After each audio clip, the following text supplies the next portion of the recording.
Hello दोस्तों, स्वागत है एक बार फिर से आपके अपने चैनल केवल क्लासेस में। और आज हम लोग पढ़ेंगे क्लास 10th के जो दूसरा अध्याय है बहुपद। ठीक है, तो बहुपद पढ़ने से पहले हम इसे कुछ छोटे छोटे प्रकार पढ़ेंगे, उसके बाद हम लोग डायरेक्ट चलेंगे क्वेश्चन पर। और जो बोर्ड के एग्ज़ाम में 2 क्वेश्चन तो आपको जरूर मिलेगा इसमें से।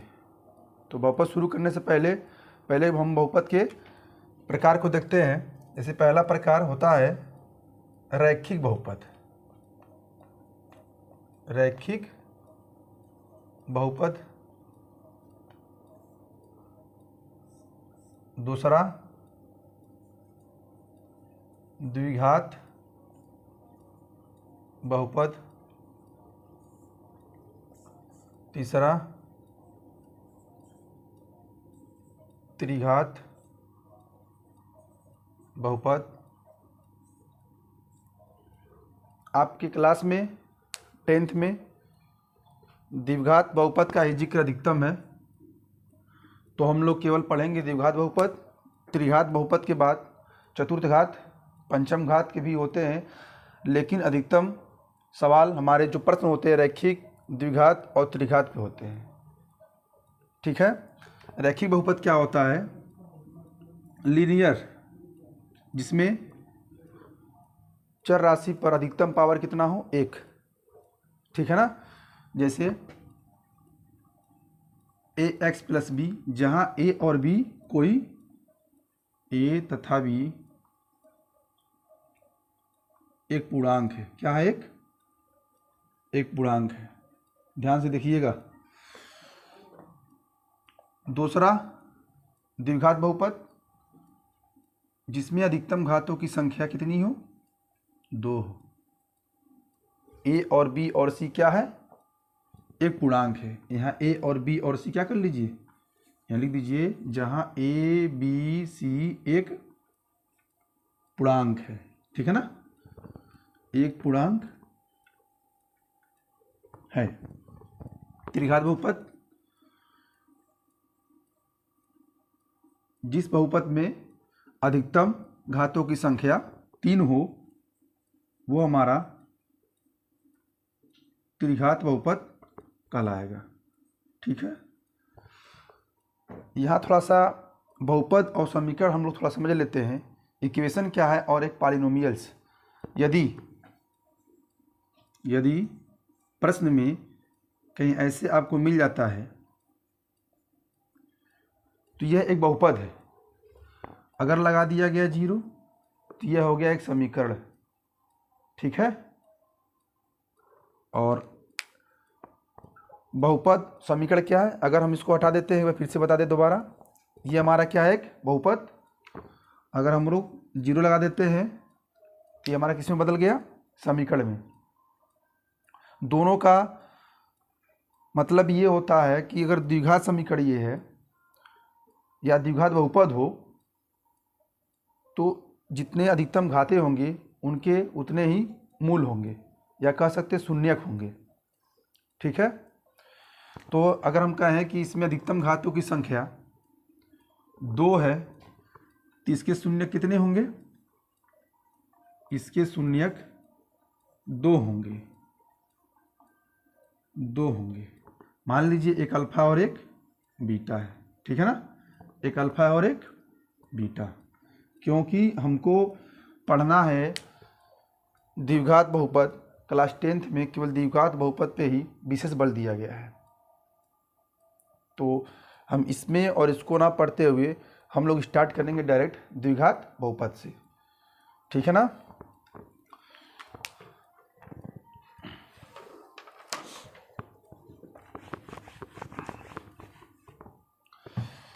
द्विघात बहुपद में अधिकतम घातों की संख्या 2 होती है और इसके हमेशा शून्यक 2 होंगे।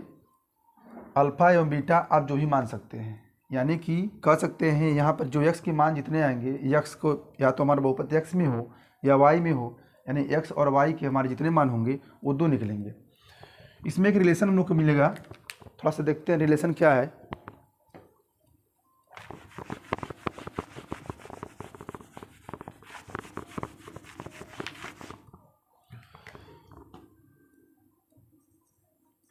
शून्यकों का योग, ठीक, और शून्यकों का गुणनफल, ठीक है। शून्यकों का योग का मतलब और गुणनफल क्या होता है, यहाँ लिखेंगे x का गुणांक, x का गुणांक बटे x स्क्वायर का गुणांक, ठीक है। शून्यकों का गुणनफल क्या होगा, अचर पद बटे x स्क्वायर का गुणांक, ठीक है। इसको हम एक तरह से और लिख सकते हैं, या alpha plus beta equal to minus b by a, या alpha into beta c by a, ठीक है। तो ये शून्यकों का योग को हम ऐसे भी लिख सकते हैं और ऐसे भी लिख सकते हैं। शून्यकों का गुणनफल ऐसे भी लिख सकते हैं और ऐसे भी लिख सकते हैं। तो जिसके बाद जो त्रिघात समीकरण जो त्रिघात बहुपद है उस पर क्वेश्चन नहीं देगा बोर्ड में, ठीक है, क्योंकि बहुपद में तो भी आएंगे त्रिघात वाले भी, जितने अधिकतम घातों संख्या 3 है, क्योंकि क्लास 10th में जो सबसे ज़्यादा क्वेश्चन दिया जाता है वो द्विघात समीकरण पे द्विघात बहुपद पे दिया गया है, ना कि त्रिघात पे, ठीक है ना। तो इसको नोट कर लीजिए। इसके बाद हम लोग कुछ और फार्मूले को देख रहे हैं, उसके बाद हम लोग डायरेक्ट चलेंगे सवाल पे।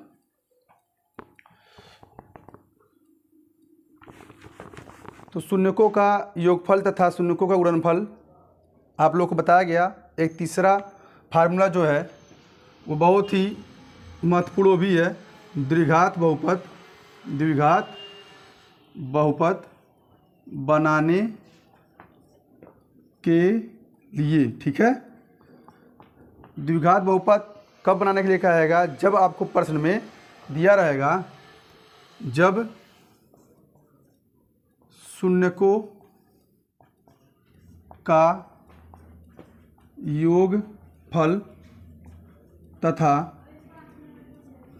गुणनफल दिया हो, ठीक है, दिया हो। द्विघात बहुपद तभी बनाने के लिए कहेगा आपको प्रश्न में जब आपको शून्यकों का योगफल तथा गुणनफल दिया हो, यानी कि जब ये दिया रहेगा शून्यकों का योगफल और गुणनफल दिया रहेगा तो द्विघात बहुपद कैसे बनाएंगे, उसके लिए हमारे पास ये निम्न फार्मूले हैं, देख सकते हैं। इसका प्रयोग करेंगे जब प्रश्न में शून्यकों का योगफल तथा गुणनफल दिया हो और कह रहा हो कि द्विघात बहुपद बनाइए, उसके लिए हम लोग इसका प्रयोग करेंगे, ठीक है ना। तो ये 3 फार्मूले हैं द्विघात बहुपद के, जो पहले बताएं शून्यकों का योग, दूसरा नंबर शून्यकों का गुणनफल, उसके बाद बताया गया द्विघात बहुपद बनाने के लिए जब शून्यकों शून्यकों का योगफल तथा गुणनफल दिया हो, ठीक है ना। तो पहला क्वेश्चन देखेंगे हम लोग।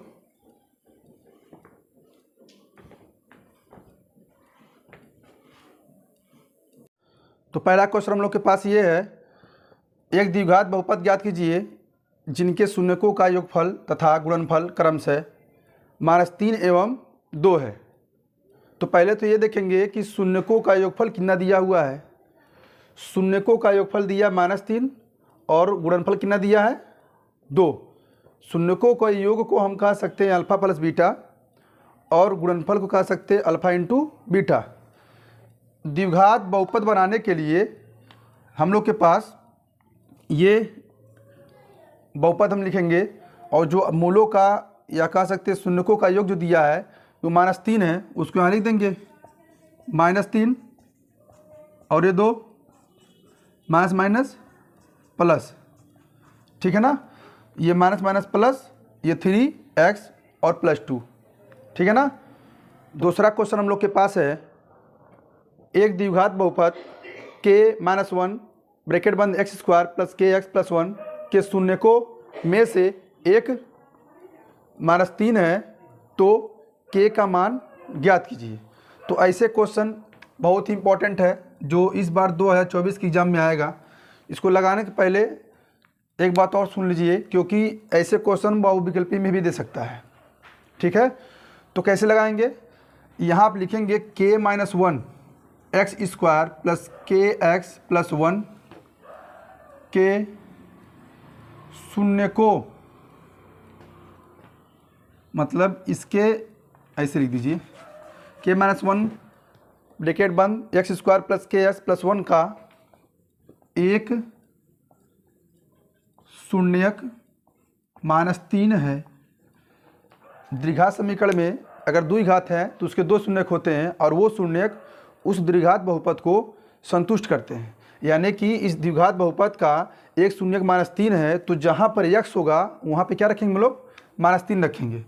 तो पहले हम तो इसको बना लेते हैं कि इक्वेशन +1 = 0। x जहाँ पर वहाँ क्या रखेंगे? -3। तो x यहाँ पे 3 रखेंगे तो k-1 -3 का स्क्वायर प्लस k -3 प्लस 1 = 0। 3 का स्क्वायर करेंगे कितना होगा? 3 3 का 9। ये प्लस माइनस माइनस 3 में k का गुणा करेंगे तो 3k प्लस 1। 9 में k का गुणा करेंगे तो 9k।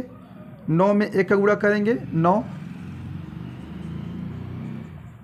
ये 9k है, ये 3k है, तो 9 में से 3 घटाएंगे तो बचेगा 6k। 9 ये 9 माइनस में है और k 1 क्या है? प्लस में है, तो 9 में से घटाएंगे 8 बराबर 0। उधर ले जाएंगे तो माइनस उधर जाता है, बराबर के तो प्लस हो जाएगा, हमेशा अपोजिट हो जाता है। प्लस रहे तो माइनस, माइनस रहे तो प्लस, बटा 8/6। इसको काट दीजिए, 2 3 6 2 चौके 8, यानी कि k का मान कितना होगा हम लोग के पास? 4/3। ये क्वेश्चन एग्जाम में आ सकता है। हो सकता है आपके लोग के एग्जाम में ये क्वेश्चन चेंज कर दे, ठीक है ना, लेकिन प्रश्न यही रहेगा। बस यहाँ पर नंबर बदल सकता है, 3 के जगह 2 कर सकता है, यहाँ पर k लिख सकता है, कुछ भी कर सकता है। इस टाइप के क्वेश्चन एक क्वेश्चन आपको मिल जाएगा बोर्ड एग्जाम में, ठीक है ना। तो क्वेश्चन नंबर हम लोग अब 3 देखेंगे, तब तक आप लोग इसको नोट कर लीजिए। तीसरा क्वेश्चन हम लोग के पास है, बहुपद x² - 3 के शून्यक ज्ञात कीजिए और शून्यकों तथा गुणांकों के बीच संबंध की सत्यता की जांच कीजिए। यह भी क्वेश्चन 2024 के बोर्ड एग्जाम में मोस्ट इम्पॉर्टेंट है, ठीक है। तो इसको लगाने से पहले ये देखिए पूछा क्या क्या है। शून्य ज्ञात कीजिए, उसके बाद शून्यकों तथा गुणांकों के बीच संबंध की सत्यता की जांच करना है। तो इसको पहले हम नोट करेंगे बहुपद को। बहुपद क्या हमारे पास? बहुपद दिया हुआ है x² - 3।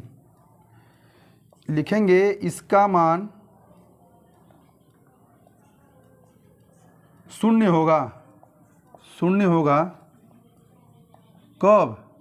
जब x का मान -3 और x का मान √3 होगा। कैसे? देखिए, इसको लिखेंगे x² - √3 का स्क्वायर, क्योंकि √3 का हम स्क्वायर मतलब 2 बार जब गुणा करेंगे तो आएगा 3। तो इसको लिखेंगे a² - b² फार्मूले पर, एक ब्रैकेट में a - b, एक ब्रैकेट में a + b। तो यहाँ देखिए x - √3 एक ब्रैकेट में और x + √3 एक ब्रैकेट में। इसके इक्वल 0 करते जाइए, क्योंकि ये शून्य होगा तभी उसके हम लोग को मान निकाल सकते हैं, ठीक है ना। तो क्या होगा? x - √3 = 0 बराबर √3, या x + √3 = 0, x = -√3। हमको क्या करना है? तो कि शून्य तो निकल गया, शून्य ज्ञात कीजिए, निकल गया। आप इस लाइन को नहीं लिखते हैं, यदि नहीं लिखते हैं तो आप यहाँ से भी क्वेश्चन को लगा सकते हैं, ठीक है ना, गलत नहीं होगा। तो शून्य ज्ञात कर लिए, शून्यकों तथा गुणांकों के बीच संबंध की सत्यता की जांच करनी है। कैसे करेंगे थोड़ा समझिएगा ध्यान से। क्वेश्चन एक्स स्क्वायर माइनस 3 दिया हुआ है, आप इसके ऊपर 0 मानिए।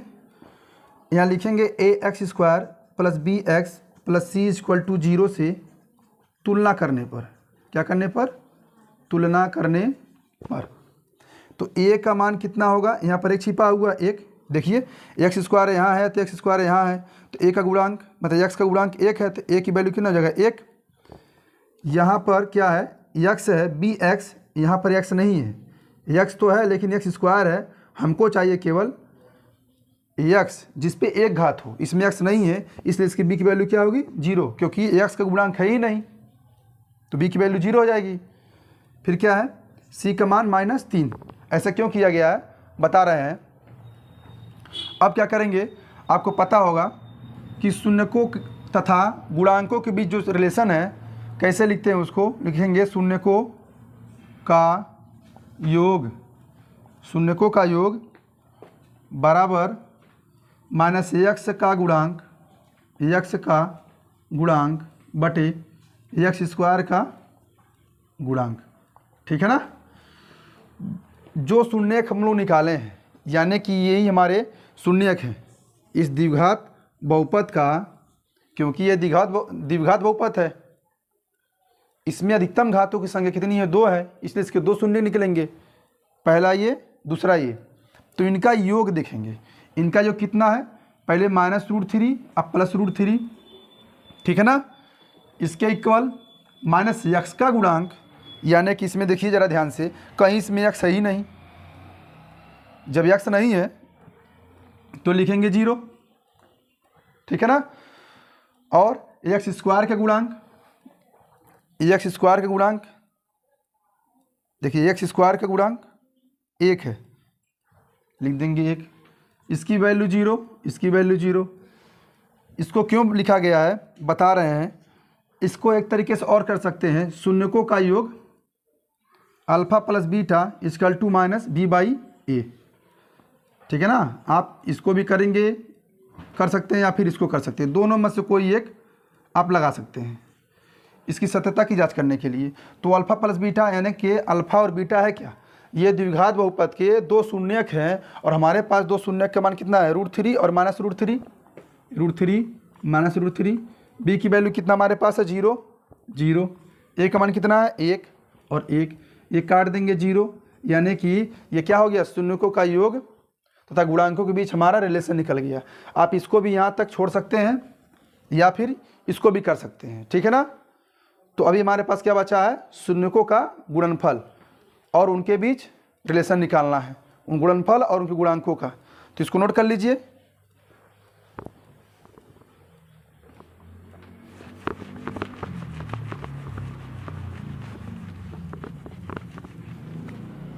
देखिए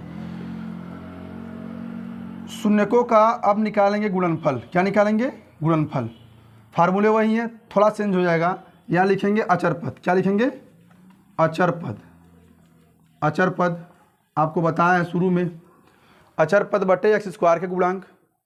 तो गुणनफल हमारे पास क्या है, शून्यक, शून्यक कितने हैं 1 2, इनका गुणा यानी कि √3 का और -√3 का गुणा जब करेंगे क्या आएगा देखते हैं। और अचर पद क्या हमारे पास, अचर पद देखिए आप यहाँ लीजिए चाहे इसको लीजिए, कहीं भी जो द्विघात बहुपद दिया गया है उसी में देखेंगे।